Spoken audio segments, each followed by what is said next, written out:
Hello, friends. We have completed Hack and Slash, our spooky monster adventure. We're all a little more casual in terms of outfits, which is much more comfortable, I think, for all of us. Josh, you look so casual. I'm wearing this to bed tonight. But it is our chance to sit down and we do our two sections of our post-show chat. So this is the first one where normally we call it the DM chat, but in Monster of the Week, which I really hope I said singularly on the original recording, 50-50, I keep saying it wrong. There is a keeper, apparently. I'm the keeper of the story. So this is the keeper chat. So if there's anything you want to know about how I designed this story, anything at all that you've ever thought about the design, playing, what did you do, what didn't you do, something surprising, it doesn't really matter. But if you had any questions, now is the time for you to be the voice of everyone watching. What do you want to know? I want to know how you came up with this concept. Like, I knew you wanted to do Halloween something, but just the overall, like, the concept and the players and everything, like, how did this come to you? Yeah, so it was a combination of wanting to do something that was like a Halloween special. And then for me, it's always like coming up with the hook for the series where I'm like, what is the fun part?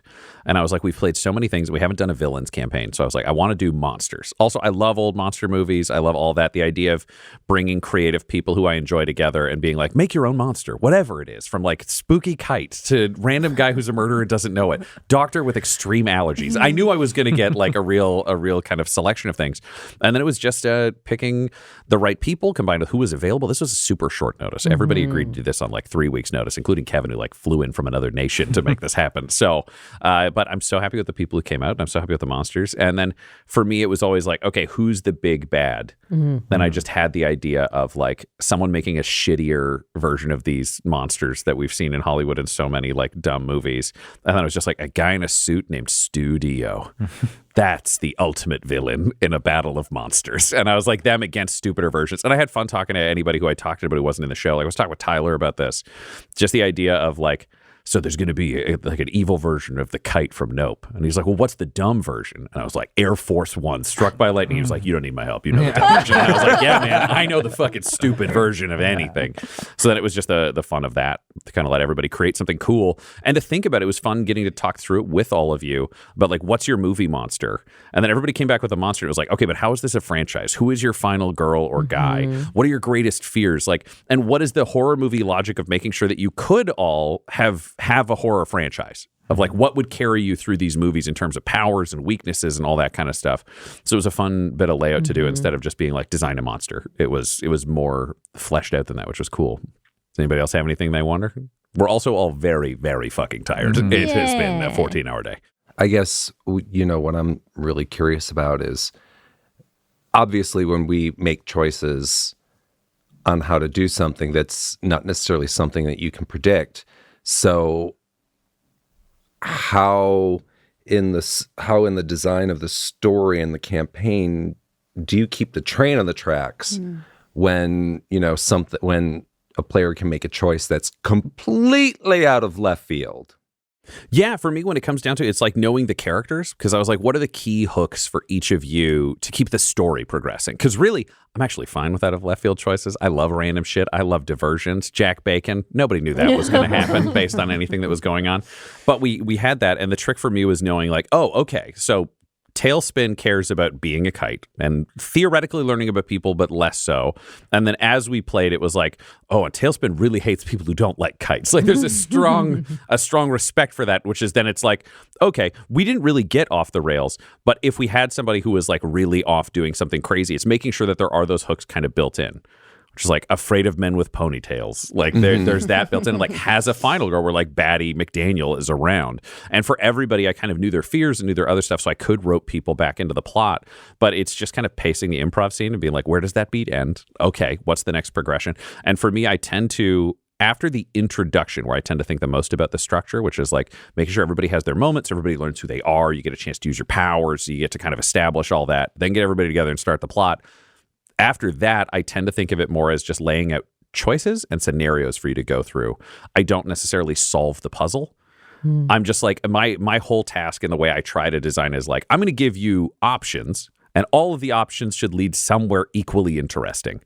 That's it. And then it's kind of on the fly. My notes were Stripaganza. Then I had Doctor Thing. Nice. Then it was kite event with presidents. Kite event. And then I just had app launch, and we didn't even get there. So I'd really planned at the beginning, and I knew the villainous monsters. I knew the cheesy versions of each of you. And then it was like kind of riffing on the fly based on what was interesting to all of us, which is how I like to run, where I was like, what's the scenario? What are you looking for? And then it's as you go into a place, it was like, okay, we got a conference center. I based it off of one that I know in Toronto that I used to go to, like one of my dad's union conferences at. And then it was like, what are you looking for? And then the nice thing is we all kind of get to build it on what should be there. Because as you look for things that should be in a hotel, if I was like, oh, I didn't say it, it's not real, then I'd build the world's stupidest hotel. Whereas if you're like, there should be pamphlets. There's a place to go off to the side. I want to go to the front desk and talk to this person. It's like, yeah, they're there. Yeah, those pamphlets are there. That stuff is there. And then we can build a world that makes sense to everybody and play the scenario in it. Where like, who knew this doctor guy was going to have like an 8-hour pre-show ritual drinking his body weight in water and rubbing lotion. But for me, I'm like, hell yeah. If I asked you to say what that ceremony is and you said it, fuck me. That's canon. We're going to play forwards. And that lotion gives him a +2 armor bonus. Insane. You had to blast it off him with shadows. But the trick for me is, it's just consequences and payoffs. Everything should be like, to use a South Park story theory that I think you and I have discussed about script, but it's the idea that there's no and thens. There's always because or therefore. And that's it. So the only and then is behind the scenes. None of you knew this was like, and then Studio took over the void. Right. And everything else is a because or a therefore of that for the first bits of like, here are your new monsters. Here's the challenge. And then it's all the world reacting to you. So I know Tom McGee, who also runs these games, talks about interruption theory, and that also kind of functions in my brain, which is like, what is the villain doing? You're over here fucking up this part of the plan, but what is the rest of the plan, and how does it trickle forwards, and that kind of chaos? Did you have anything planned or anything you really wanted to do that we didn't get around to? Aside from, like, I guess the app launch, we didn't really get there. But I have no hope left. I never know what's going to happen. So it was also, the app launch, we didn't get there on the scale of things. But a lot of this was really like collaborative storytelling, which is what I was excited about. Because I was like, I have 4 very good storytellers at this table. You're not just joke machines. You're all going to actually care about your characters and your arcs and those kind of things. So it was much more me being like, where do you want to go? You guys could have been like, fuck it, we're just going to go deal with this one first. Like, change the order, do something else, decide to run away with Jack Bacon. I'm not making rules. Where does this story go? But everybody really kind of gelled, and it felt like these characters all decided they were found family in their own way of like, this is who we have. So we just had a group that was like on board to work together the whole time, which was cool. Because I mean, there was also the chance that Bloody Mark could be like, fuck it, I got mine.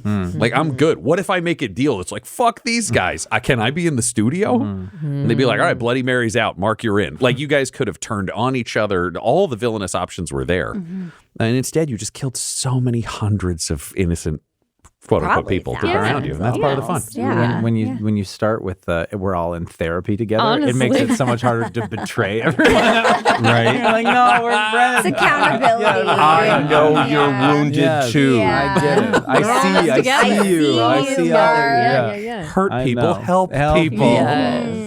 And yes, I'll betray you for money. I only It's got not $185. I was thinking about that 185. That's all I had in the world. I was going to ask you about surprises, but I guess it's all kind of a surprise how we... Some of the big surprises were like, there are occasionally rules that pop up that I don't expect we'll use. I had my short rule sheet on everything, and I left out the fact that you could get an ally with a 12 plus, because I was like, there's no way this party is going to want to take along some guy they meet the whole way. And then I was like, Enter Jack Bacon. and in the moment you were like, I want to talk to a beautiful guy, I was like, 50-50, we are leaving with a stripper before the end of this day. Like, there's no way I'm getting out of this episode. Bartender, for the record. He was both. He did the strippogram and he did it well. He didn't do the morning show. That's what Listen, I have a lot of friends who are show. super fucking cool strippers, so I have no problem with strippers. And Jack Bacon is now a dripping goo monster who arguably is the best husband I've seen portrayed in media. So it's pretty good. Honestly. But yeah, no, so like Jack Bacon was a huge surprise. I think Tailspin's care for the other kites at the event was what rang as very true and was like very touching, and that was like a fun surprise that I think built to some really cool narrative stuff over the rest of the story. Bloody Mark reaching out to Mark in the final combo was like 2 characters who could not be more diametrically opposed was really fun. And I hadn't planned the end game for any of you. So also, I think S's joy in weird parts of the world. Like S was so chipper, and as a character that's like lives in the void, hates reality, doesn't want to be here, doesn't want to deal with anybody, to be like, you guys are cool. Like, oh, I thought she was gonna fucking hate all of this. This is delightful. It was super fun. So like that was there, and then the other big surprises for me were just I like to build circumstances the characters have to deal with, and I don't like to define the arc. Because that's me telling you how your character should be shaped. And instead I'm like, I want to give you challenging circumstances that will push the character, and then the arc gets discovered. So I had no fucking clue what was going to happen after you met Studio. I didn't even have a plot for that point. I was like, we will see what the party has done over 3 or 4 hours, and we will go, okay, this is how their journey ends correctly. And it could have been you making a deal to be the Studio monsters. You could have killed Studio. You could have made yourself CEO. Like there were every option in the world. And it was just like, no, this felt like the right one based on the choices that you had made leading up to it. Where I was like, this is the quote unquote happy ending for these 4. Maybe not the rest of reality, but these 4. Yeah. Very cool. So it just felt good. A lot of it's just instinctual storytelling, and then just I really like improvising with all of you. So I'm like, who can I throw to? Who can I throw that has to talk to each other?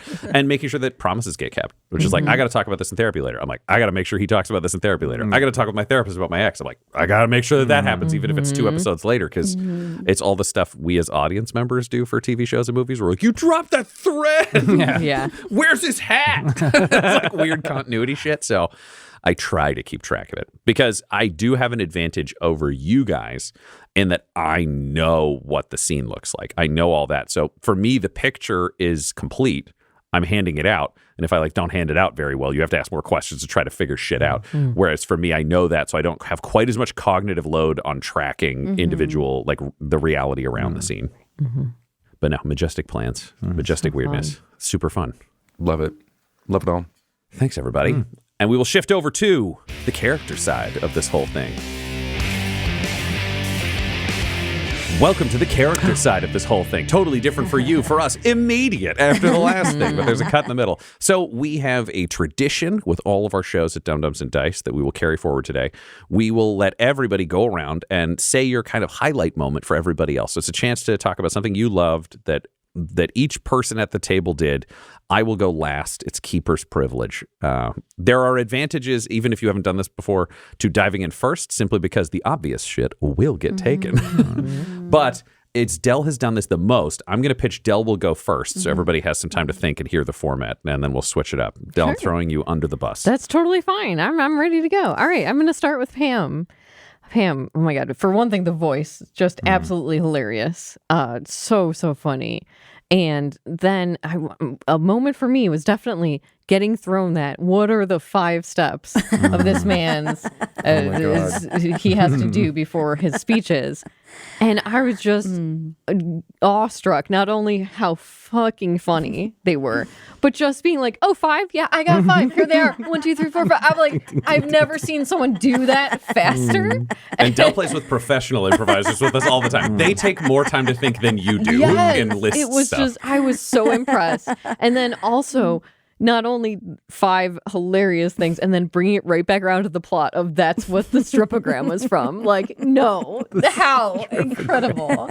So just so funny. And then also the amount of sincere moments with that nasal voice of just like the line you walked between so funny and such a character, but then so many genuine connections with Jack, and this felt so sincere. Was like, I love taking a character that is such a jokey voice and jokey character in general, and then you're like, no, we're rooting for her. We're backing her. She deserves love. She does. Yes. So good. Thank you. Really fun. Oh my gosh, Kevin, the kites. I must say that I felt the weight of every decision you made. I just felt the weight behind it. But I also loved the amount of times that it was like either talking to all of us or even a description from Ryan or something like that you were like, no, that is not the direction. That is not the place. That is not the vibe that I'm going for, and taking it in a different direction.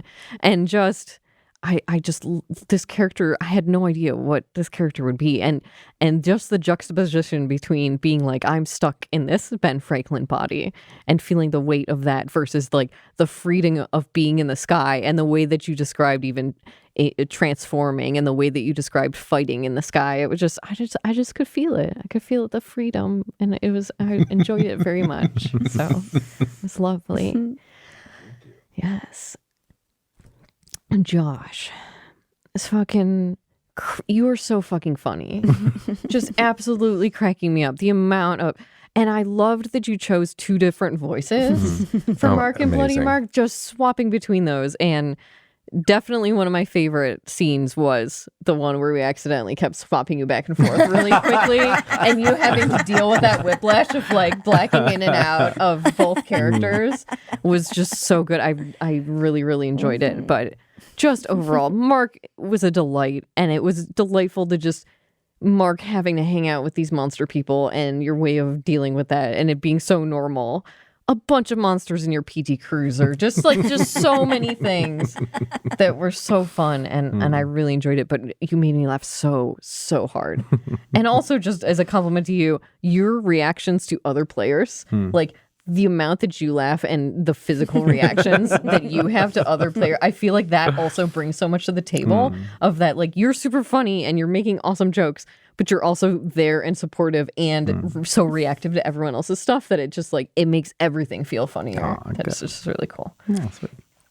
Ryan, I don't know anybody else who can take a story like this and characters like this and make it feel like a real complete story, that all of these ridiculous characters had an arc and things came back around, and then on top of it to just interject things like the whole backstory of like the studio, and it's like it has a moral to it of like, hey, maybe studios shouldn't mess with our poor monster people. Or writers or actors. You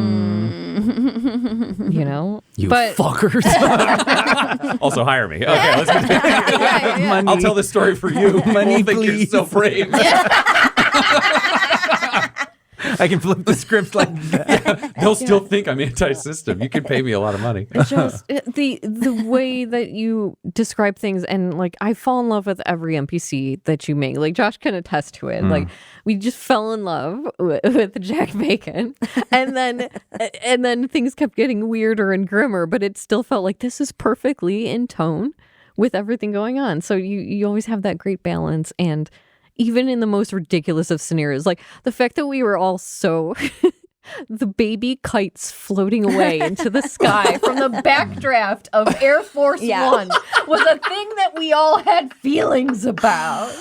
It's just, that's both insane and very impressive. And I just, all of your storytelling and the way that you tell stories, I just have such a great time. And it's always a joy, and it's always a pleasure. And they're all so different too. It's just, when you pick a tone and when you pick an idea, it's like, it's very Ryan, but also they're all different flavors in a way that I think is really cool, and not a lot of people who tell stories can do. Oh, cool. Thank you. That's fine. I'm done.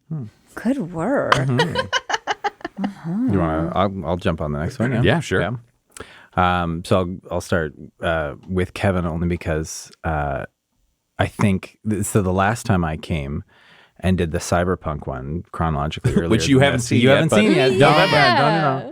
No. But I was coming up kind of for the first time, coming down here, meeting a lot of people I hadn't met yet, and I was like racked with anxiety coming up to do it. I was like, oh fuck, this is so stressful. And then I knew you were kind of coming into the same scenario, so I just wanted to like say that you did such a good job, and you did such a good job looking and acting so comfortably. Like you never once looked out of place. You never once looked like you did such a good job of like taking your time on decisions. You didn't rush anything that made, just to like keep and like okay, well, whatever. And then especially when we were all going blood, blood, and you were just like, no, like that's not the ease to be peer pressured into doing something like that. And then you used it later, and it was better and it was more effective. And so I wanted to commend you on both of those things, because that, like, doing it the last time, I know like how stressful that must have been, and you did that so well, and you just looked effortlessly comfortable.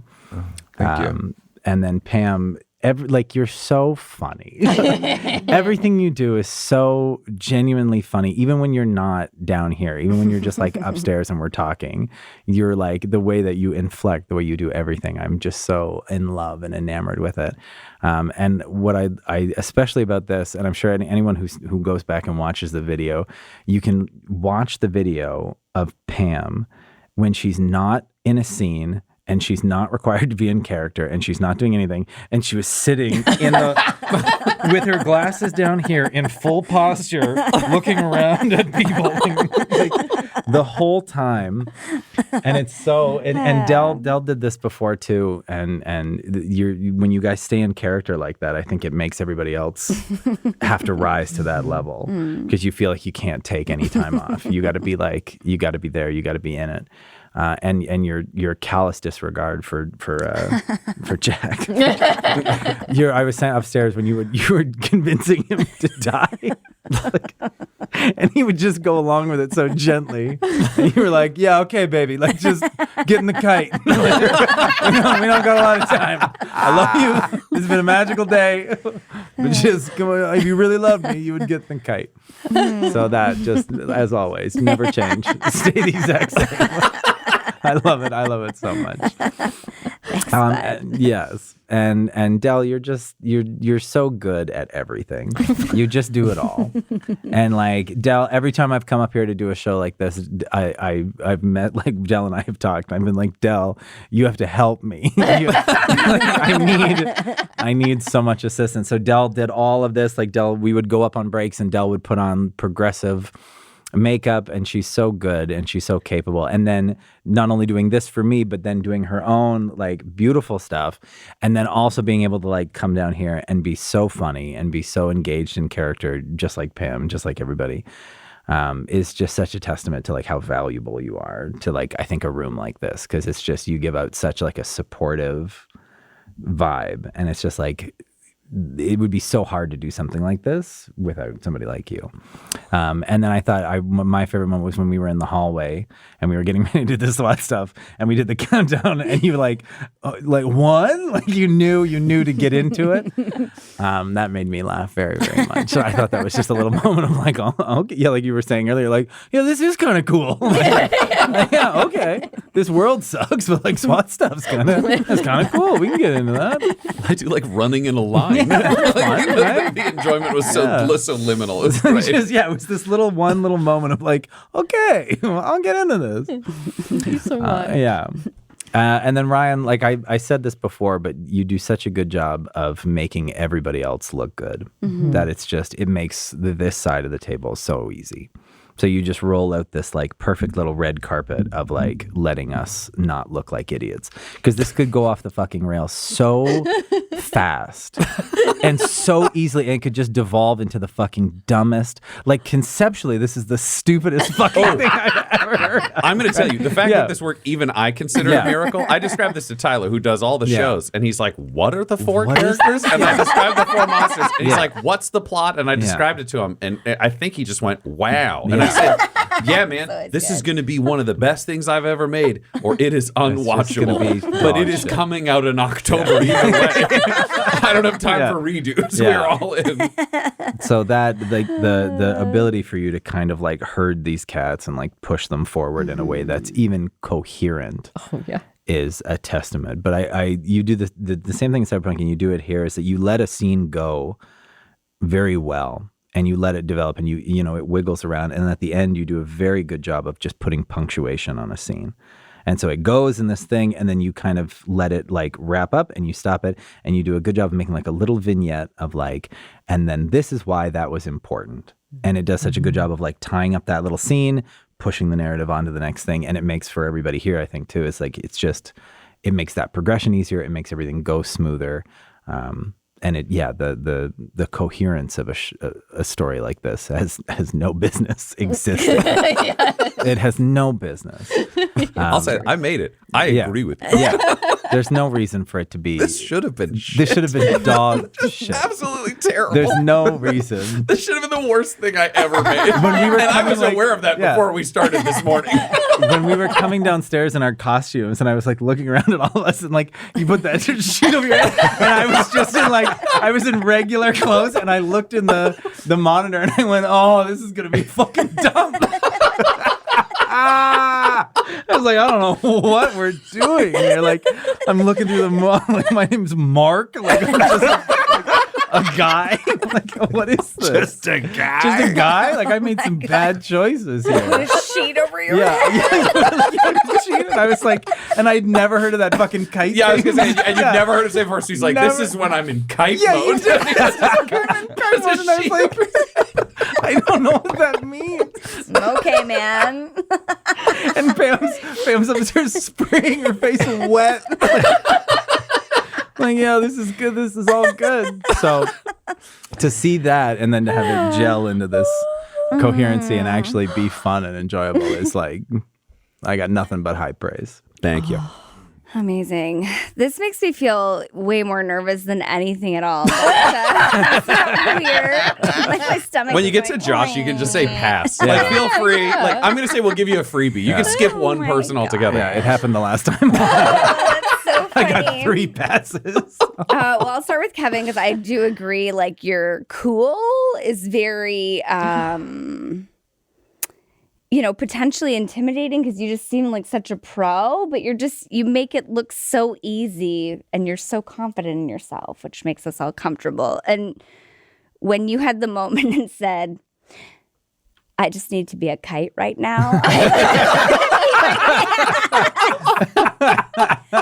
I just need to be a kite right now. And it was like, no problem, bro. We respect the hell out of We it. all get it. Yeah. Get it. We've been there, bro. I respect the hell out of it.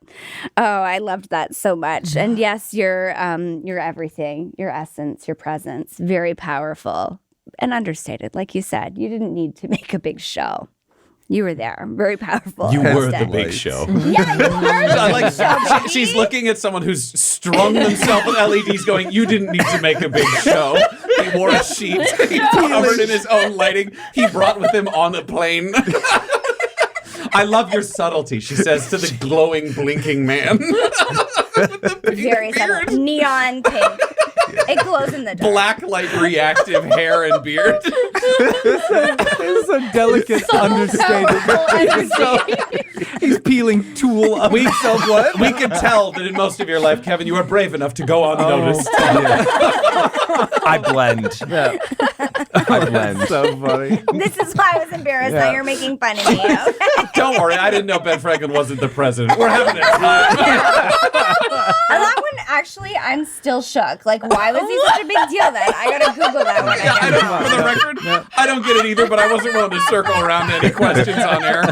I had a swearing newscaster and fucked up on who was the president. And I was like, I don't have follow-up questions. Let's my talk. God. I forgot about swearing newscaster. I loved it. And you're like, is that fucking whatever? Tony Myers. Tony Myers. Is that fucking Tony Is that fucking Myers? Tony Myers on the TV? Can't believe he still has a job. And Josh, yeah, coming Oh, into man. your apartment and meeting Mittens was everything. But also, you were so tender in our therapy session. That really blew me away. And in general, I really appreciated the support from all of our gang. And I felt like we really grew together big time. And yeah, to Del, too, like, you were this character who didn't really get the people, but you were a really sensitive creature, and I feel like you really actually put out a lot for the good doctor and saved and rescued her, and all of your efforts towards bringing Jack, the love of my life, and giving us those quiet moments too. I really appreciate it. The love of my Yeah. day. The love of my day. You're right. Yeah. It's been a long day. The love of a day, but the love of his 3 of his Yeah. 4 lives. Yes. Yes. Yes.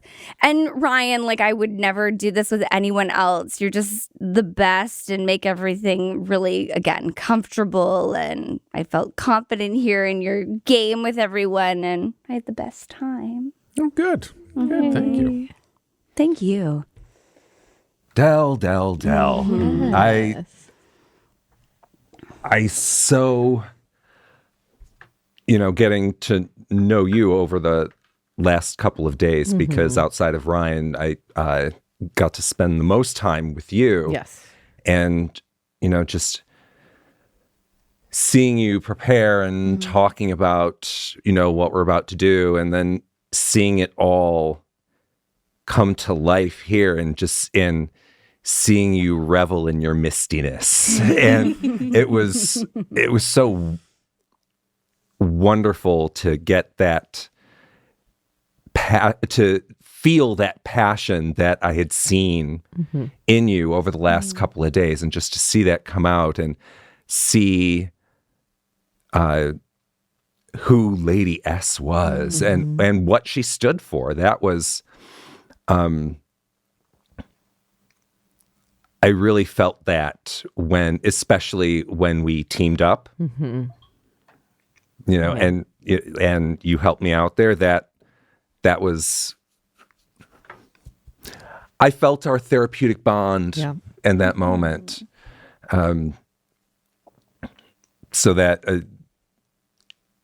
made me feel really team bonded for us to go on our later adventures. And then, we all end up happily ever after.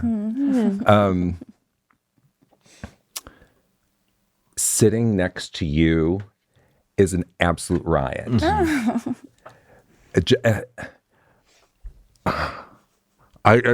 That bag of tricks that you have, I just wanted to. I want to see you just keep reaching in there and pulling out all of these crazy things, and then knowing that she was allergic to gluten. It's a bitch. Yeah. And explaining, and kudos to Ryan for circling back around and bringing that thread back to your therapeutic bond with Mark and figuring out that way. That was chef's kiss storytelling. Agreed. And just for you and Mark, oh my God, your voices. Everything came out of your voices. And it was such a joy to hear you revel in discovering your character and doing things with your voice. And I could listen to it all day. Get ready. You did one at the end when you were saying, and I forget what it was, but you said like love in a weird way or something like that. I can't remember. I was like crippled. I was laughing so hard. Yeah. It's hard to say, but thank you. And Thank you.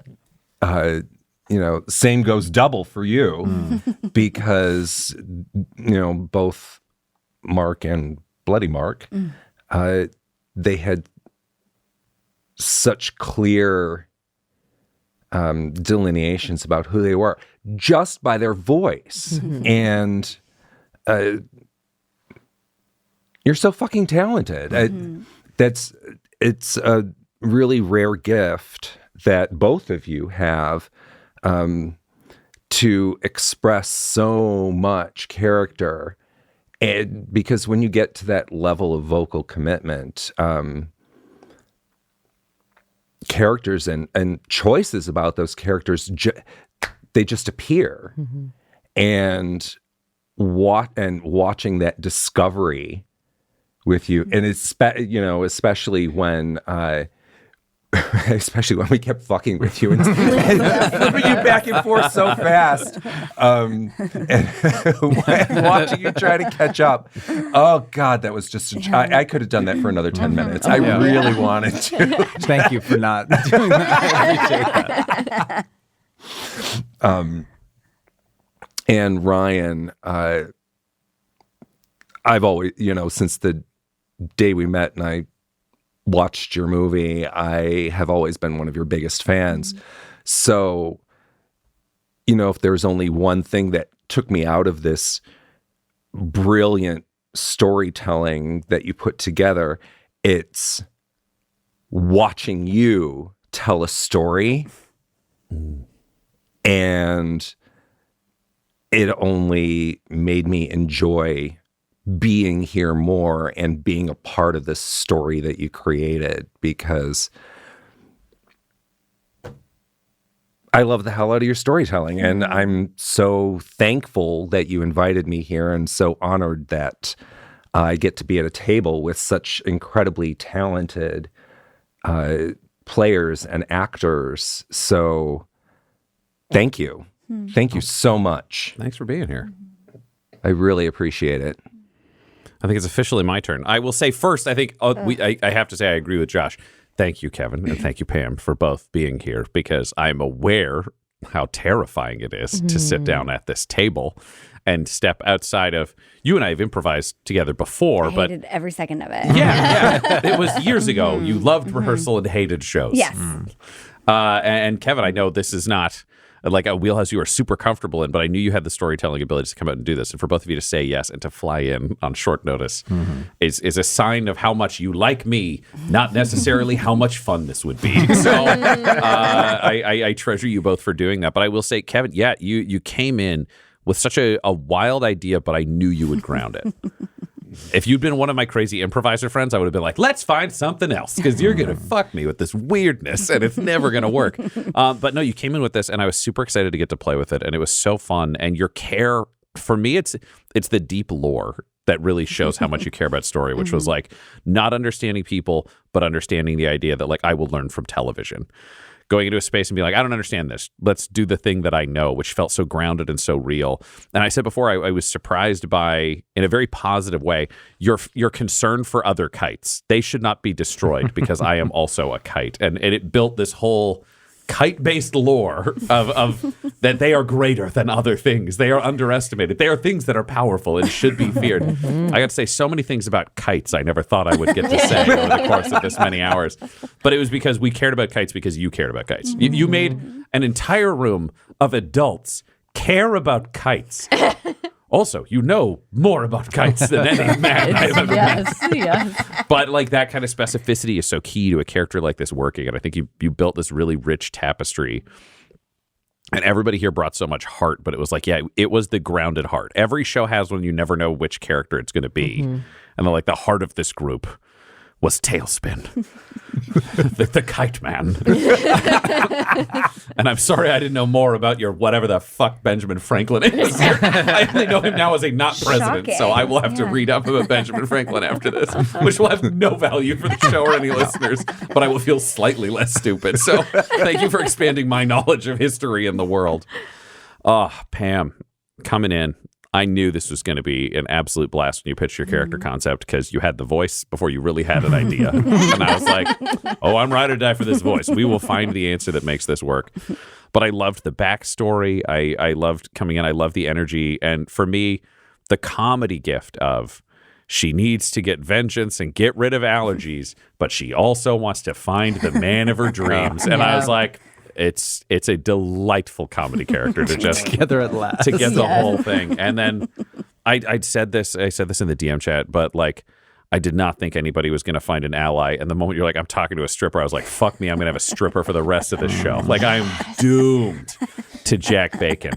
But the way you played those scenes was great. And it was also a really solid portrayal of prioritizing your personal relationships as an adult. Obviously, it's an extreme version of like, get in the kite or like jump in the fire. I don't give a shit. But like the idea of, I love you. This is great. Admittedly, it's been 3 hours. Their family, you're going to have to come over and work the family thing. I'm not leaving with you right now. Was really, I think, really strong and fun offers of choosing the group over your own personal goals.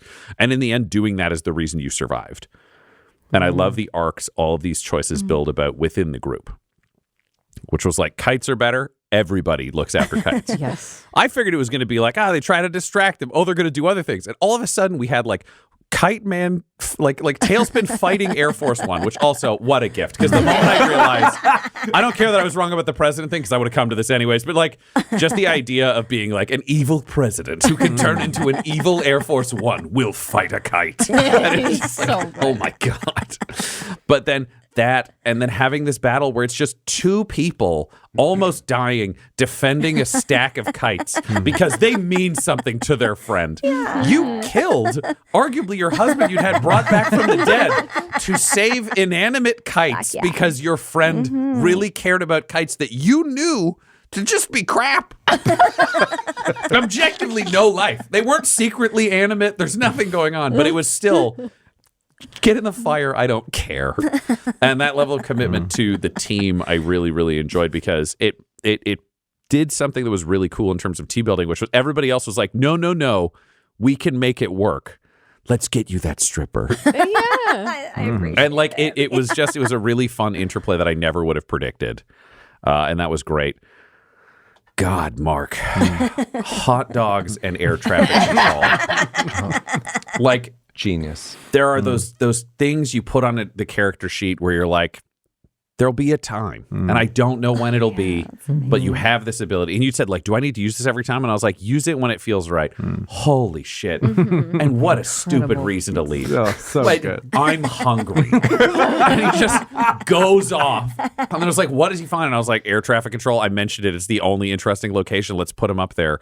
And what a manipulate someone role to just bring fighter jets around to attack Air Force One because terrorists have overtaken it or whatever. It was insane, but absolutely delightful. No, it was such a fun character and such a fun hook. And yeah, the vocal distinction, but like it was our earliest one. But I also really, really liked how you played through hunting Magic Mark. Oh, man. Going backstage, figuring out the weakness, dressing up, going on stage. You were one of the characters who kind of got a full chance to play out the scenario because some of them got more affected by chaos and other things. And it was like super characterful and super satisfying. So Yeah, that was fun. loved that. Dell, what a fucking lady. This thing does not make sense without the Void. And the Void was not a Ryan idea. The Void was a Dell idea. And then I was like, what if everybody else lives there too? Please don't be mad at me. And you were so gracious about kind of embracing these changes to the backstory of the whole thing. And it was so kind of you to do that and so great. And then watching this character kind of form, because I'm always like, what I like is I know you don't know where things are heading. No. So we kind of start the adventure and we both find it. Yeah. And I know it makes you want to barf every time before we start. Yes. But you always, it's like you jump out of the plane and you're an expert skydiver. You just hate jumping out of the plane. Once you're in the air, you're fine and you'll team up with everybody else. But like the look was so great. Definitely MVP in terms of costume and everything. Thank you. Like helping everybody else with it. So Love great. doing that. Yeah, I loved S. I love the goals. I love the way you used magic. You made full use of how Monster of the Week intends you to use magic, which is like, here's a whole list of abilities. Use the ones your character would have applicable. And you found these, like, you kind of found those few that were like, this feels like Yep. S. And it made it all come together. And just the chaos of conquering the dark web at the end. I didn't know that was how that was going to play out. I had no idea, and I love the idea of absorbing her and kind of becoming more powerful and finding space in the world. And not killing Laurie Prescott was a really cool moment because for me, especially at the ends of these, it's like, here's a choice. I don't fucking know what you're going to do. Yeah. Choose what you want. She can die. I don't know how this story ends for both of you. Yeah. And then you did such a nice save. And I was like, oh, this feels true to the character. It doesn't feel like Dell's making a moment. It feels like this is an earned moment of these arcs. And you helped support everyone else's arc at critical moments. So really, you were like a great host to a number of people who'd been guesting in your Void over all that time. But absolutely fantastic. You're all amazing. It was a super fun game. I love running games for all of you. It was great. Thank you, Patreon, for supporting all these things on an ongoing basis. We could not do these things without you. Thanks to Tyler and to Tom McGee. Tyler Hewitt, Tom McGee, both of whom I consulted on this story. Thank you to Laura Hamstra, for who I consulted on this story and who helped us set up the audio and hid during our tableside chat to make sure it was working and got us all pizza. She's great. Thanks to Jill LaPlante, my mom. She loaned us some costume pieces for a bunch of stuff for the doctor and some other things. There are, I guarantee you, more people I'm not mentioning. Thanks to my dad for like helping build this whole table, all this other stuff. But we love doing this. I loved working with all of you. Everybody has a standing invite to the table, so I promise to chase you down again for future adventures. But now you are free. It's like 1 a.m. Get the fuck out of here. Thank you, everybody. We got to go to sleep or we're all going to die. Josh is going to drive home like that. Pam's going to jail. All right. Bye. Bye.